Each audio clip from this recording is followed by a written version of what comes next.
اشرف میرا class fellow تھا۔ کالا رنگ، تیل سے چپڑے ہوئے بال، پچ کے گال اور نہایت پرانی یونیفارم، جس کا ٹراؤزر اس کے ٹخنوں سے بھی اوپر رہتا تھا۔ شاید پرانا ہو گیا تھا اس لیے اشرف کو سبھی کلاس فیلو، استاد اور میں بالکل پسند نہیں کرتے تھے۔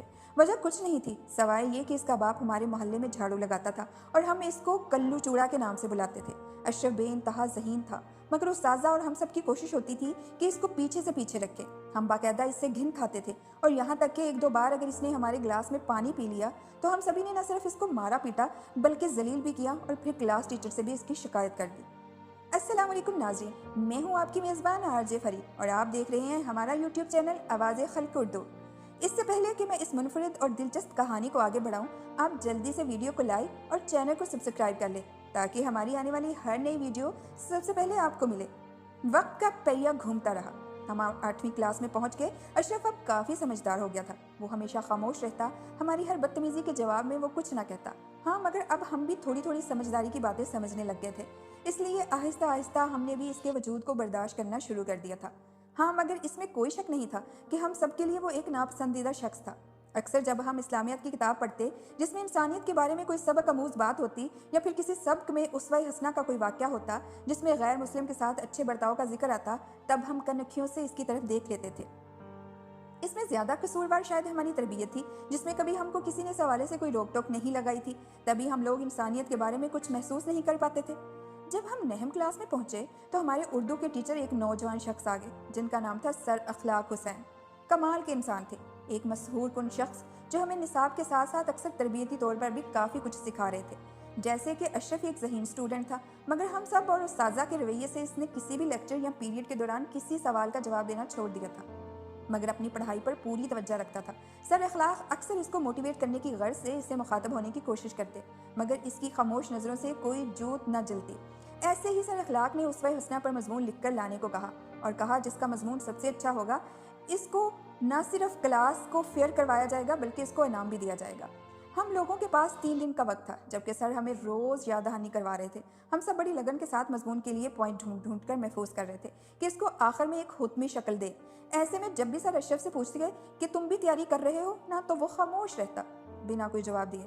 تیسرے دن جب سر نے کہا جن لوگوں نے مضمون لکھ لیا ہو وہ آئیں اور آ کر جمع کروا دیں، تب ایک اشرف کو چھوڑ کر سبھی لوگوں نے نوٹس جمع کروا دیا۔ اشرف سب سے پچھلی سیٹ پر سر جھکا کر مجرموں کی طرح بیٹھا رہا۔ سر نے غور سے سب پر طائرانہ نظر ڈالی اور اشرف کو پکار کر کہا، اسٹینڈ اپ اشرف، آپ کے نوٹس کہاں ہیں؟ آپ نے سبمٹ کیوں نہیں کروائے؟ وجہ بتائیں۔ اشرف چپ چاپ کھڑا ہو گیا، اس کی نظریں مسلسل جھکی رہیں۔ تمام بچے آپس میں خسر پھسر کر کے باتیں کرنے لگے۔ کچھ بچوں نے ذرا اونچی آواز میں اس پر پھپتی بھی کی، ارے سر یہ کہاں سے لکھ کر لائے گا ہمارے نبی پاک صلی اللہ علیہ وسلم کے بارے میں کچھ؟ سر یہ تو بھنگی ہے، اس کا باپ شروع سے ہمارے محلے کا چمار ہے۔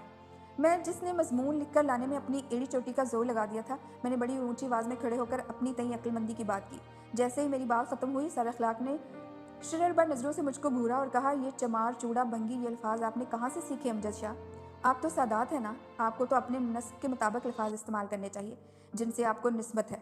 وہ تو غیر مسلموں سے بھی حسن سلوک کا درس دیتے تھے کہ غیر مسلم بھی ان کے حسن سلوک سے متاثر ہو کر اسلام لے آتے تھے۔ سر کے ہاتھ میں میری نوٹ بک تھی اور سر نے چن چن کر وہی پوائنٹ نکال لیے تھے جو میری بڑی ارک زیری اور محنت سے لکھ کر لایا تھا۔ ساری کلاس کے سامنے سر کے سخت لہجے اور اپنی غلطی کے احساس سے مجھ کو شدید شرمندگی نے آن گھیرا تھا۔ ٹھنڈے پسینے میرے پورے وجود کو بھگو گئے۔ تبھی پچھلی سیٹ سے سسکیوں کی آوازیں تیز ہو گئی۔ میرے سوا سبھی نے پیچھے مڑ کر دیکھا۔ اشرف کے ضبط کا بندھن ٹوٹ چکا تھا، پچھلے کئی برسوں کی چپ ٹوٹ چکی تھی۔ سر اخلاق بجلی کی تیزی سے اس کی طرف لپکے، اس کو سینے سے لگا لیا۔ اشرف اتنی ہی تیزی سے پیچھے ہٹ گیا اور بولا، سر پلیز میں اس قابل نہیں، آپ مجھ کو چھوئیں۔ سر میرا باپ جھاڑو لگاتا ہے اور لوگوں کا گند صاف کرتا ہے۔ سر میں چوڑا ہوں، چمار کی اولاد ہوں۔ سر مجھ کو اس دنیا میں پلیت اور ناپاک سمجھا جاتا ہے۔ سر نے اس کو بولنے دیا۔ جب وہ خاموش ہو گیا تو سر نے اس کو اپنے بازو میں لے لیا اور بولے، بیٹا پلیت تم نہیں، یہ معاشرہ ہے۔ ارے تمہارے والد گندے نہیں ہیں، نہ تم گندے، ہم سب گندے ہیں۔ ہم گند پھیلاتے ہیں تو تم لوگ ہمارا گند صاف کرنے والے ہو، تم تو صفائی کرنے والے ہو بیٹا۔ گندگی تو ہم سب کی سوچ میں ہے، ہماری تربیت ہے۔ ہم نہیں، میرے بچے سب انسان برابر ہیں۔ ہمارے مذہب نے نہ تو اونچ نیچ کا فرق ختم کیا تھا، مگر افسوس کہ ہماری جہالت نے ہم نے اپنے بچوں کی تربیت نہیں کی۔ تم صاف हो बेटा, सोच में गलाजत हम सब की है। अशरफ ऐसी बातें सुनकर और शिद्दत से रोने लगा और बोला, सर मेरे वालिद गैर मुस्लिम नहीं हैं। उन्होंने मेरी माँ से शादी के कुछ अर्सा बाद ही इस्लाम कबूल कर लिया था, मगर यहाँ पर सभी हमको गैर मुस्लिम समझते हैं। सर ने इस बात पर शक्कत से सर हिलाया और बोले, बेटा मैं इस स्कूल में आते ही तुमसे मुतासर होकर तुम्हारे बारे में सब मालूम कर चुका हूँ। तुम आज के बाद कभी परेशान नहीं होगे, क्योंकि आज के बाद तुम मुझको अपना बड़ा भाई समझना। सारी क्लास हैरान और परेशान थी। अक्सर चेहरों पर बेयकीनी और शर्मिंदगी थी। क्लास में गहरा सन्नाटा था। सर ने इसके बैग से इसकी नोटबुक निकाली और इसको पानी पिलाने के बाद नोटबुक लेकर क्लास से बाहर चले गए। इतने में स्कूल की छुट्टी की घंटी बज गई। हम सब बोझल कदमों से अपने अपने बैग उठाकर सुस्त रवि से क्लास से निकल गए। हम में से किसी में हिम्मत नहीं थी अपनी गलती मानने की और पीछे मुड़कर देखने की। अगले रोज असाइनमेंट का रिजल्ट अनाउंस होना था, मगर अजीब बात थी कि अशरफ नहीं आया। सर ने अशरफ को पहली पोजीशन अनाउंस की थी। अशरफ की नोटबुक हम सभी बच्चों ने चेक की तो हमें मानना पड़ा, हमारी भरपूर कोशिश अशरफ की काबिलियत के सामने कुछ भी नहीं थी। अशरफ का घर हमारी सोसाइटी के जरा नज़दीक लगता था। शाम को मस्जिद में ऐलान हुआ कि हजरात एक ज़रूरी ऐलान समात फरमाएं।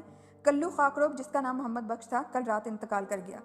तमाम मुसलमान जनाजे में शरीक होकर सवाब दौरान हासिल करें। सभी घरों में इस ऐलान को सुनकर हैरत हुई, क्योंकि सभी को लगता था कि खाकरोब सिर्फ गैर मुस्लिम होंगे। कुछ लोगों ने जब इमाम मस्जिद से इस्तफसार किया तो उन्होंने बताया कि हाँ, मोहम्मद बख्श नाम भी मैंने ही रखा था इसका, और इसकी बीवी का नाम हबीबा खातून रखा था, और इनके सब बच्चे मुसलमान होने के बाद पैदा हुए हैं। इस राज को सुनकर बहुत से लोग खामोश हो गए, क्योंकि मौलवी साहब पिछले 30 साल से मस्जिद के इमाम थे। सर इखलाक इस तमाम मौका पर सबसे आगे रहे। ये जानने के बाद कि मुत्तफी मुसलमान था, फिर भी चंद बाशूर लोग ही जनाजे में शरीक हुए थे। तभी इल्म हुआ कि इसकी बरादरी ने इससे और इस सब से मुंह मोड़ रखा था। मैं ज़ाती तौर पर शर्मिंदा था। अगले रोज़ कल्लू चूड़े की जगह अच्छू चूड़ा हाथ में झाड़ू लिए मुंह अंधेरे चला आया, क्योंकि इनके ठेकेदार ने कहा था कि वो बाप की जगह फ्राइज संभाले, वो टाउन में इसकी मुलाजमत करवा देगा। सर अखलाक ने बहुत कोशिश की कि वो तालीम जारी रखे, मगर वो अंदर से टूट चला था, इसीलिए स्कूल छोड़ दिया। वक्त तेज़ी से गुजरता चला गया। मेरा जब कभी इससे सामना हुआ, वो बड़ी मोहब्बत और अदब से सलाम करके चला जाता। वैसे ही खामोशी से मैं BS कंप्यूटर करके फारग हो गया था। अब्बू के साथ कपड़े का काम संभालने के साथ इवनिंग क्लासेस भी जाता था, और एक लायक फाइक लड़का खाकरू बनकर गाड़ियाँ साफ करता रहा और गलियाँ साफ करता रहा। एक रोज़ मैं अब्बू के साथ दुकान पर बैठा था कि घर से कॉल आई, छोटी बहन की अम्मी का बाजार जाते हुए एक्सीडेंट हो गया है। रक्शे वाले को और अम्मी को हॉस्पिटल ले गए हैं, आप जल्दी सिटी हॉस्पिटल पहुँचे। छोटी जोरों कतार रो रही थी। मेरे हाथ पैर से जान निकल गई। मैं अब्बू के साथ हॉस्पिटल भागा, जहाँ पर पता लगा सर पर चोट ज़्यादा लगी है। रिक्शे वाले को भी हालत ख़राब थी और अम्मी की भी। डॉक्टर ने कहा कि खून की फ़ौरी ज़रूरत है, जल्दी इंतज़ाम करें। मसला ये था कि अम्मी का ब्लड ग्रुप O नेगेटिव था, जो आसानी से नहीं मिल रहा था। मैंने अपने मोहल्ले में दोस्त को फ़ोन किया कि जितना जल्दी हो सके इसका बंदोबस्त करें, किसी बंदे का बंदोबस्त करें। दोस्त भी भाग दौड़ करने लगे और मैं भी जहाँ जहाँ हो सकता था राब्ता करने लगा। थोड़ी देर बाद दोस्त अपने साथ अशरफ को ले आया। दोस्त ने बताया, जब तुमने फ़ोन किया अशरफ पास से गुजरा था। जब इसे मालूम हुआ तो इसने कहा, मैं इस काबिल तो नहीं कि एक सादात को खून दे सकूं, मगर आप भाई से पूछ लें, अगर कोई और ना मिले तो मैं हाजिर हूँ। मैंने अब्बू की तरफ देखा, जिनके चेहरे पर पसो पेश था, फिर अपनी माँ की तरफ देखा, जिसको ज़िंदगी बचाने की ज़रूरत थी। मैं अशरफ को लेकर डॉक्टर के पास भागा, जिन्होंने ज़रा सी देर में क्रॉस मैच के और हिस्ट्री लेकर अम्मी को ब्लड लगा दिया। अशरफ खून देने से पहले वजू कर आया था और मुसलसल कलमा तैयबा का विर्द कर रहा था। मैंने शाकी नज़रों से अब्बू की तरफ देखा और इनके कांधों पर हाथ रखकर बोला, अब्बू काश आप मुझे बचपन में सिखा देते कि सब मुसलमान बराबर हैं। काश आप मुझको बता देते कि इंसान बराबर हैं। हमारे नबी सल्लल्लाहु अलैहि वसल्लम तो गैर मुस्लिम से भी हुस्न सलूक से पेश आते रहे, और हमने इसके मुसलमान होने के बावजूद भी इसके साथ इतना बुरा सलूक रखा। अब्बू ने खामोशी से नज़र झुका ली और कहा, बेटा हम सब इसके गुनहगार हैं। हम सब कलमे से तो आशना हैं, मगर दीन इस्लाम की बुनियादी तालीम से मुंह मोड़े रखते हैं। मैं तुम्हारा मुजरम हूँ बेटा। मैं तुम्हें ज़ात पात और हसब नस्ब से कभी आज़ाद नहीं कर पाया। अम्मी अब खतरे से बाहर थी। अशरफ खून देने के बाद चुपचाप बाहर जाने लगा तो मैंने लपक कर इसको गले लगा लिया, इससे मुआफ़ी मांगने लगा। अशरफ चूड़ा तो नहीं, चूड़े तो हम सब हैं जो अपने अंदर इतनी गलाजत लेकर फिरते हैं। मेरे भाई, तू अपने हाथ से मेहनत करके रिज़्क हलाल कमा रहा है, तू अल्लाह का दोस्त है, मुझको माफ़ कर दे। अशरफ ने मेरे हाथ पकड़कर खोल दिए और बोला, नहीं यार, शर्मिंदा मत कर, मेरी जगह कोई भी होता यही करता। ये तो हमारी तालीम है कि हम सब भाई भाई हैं। आज अशरफ मेरे साथ मेरी दुकान पर हेल्पर है।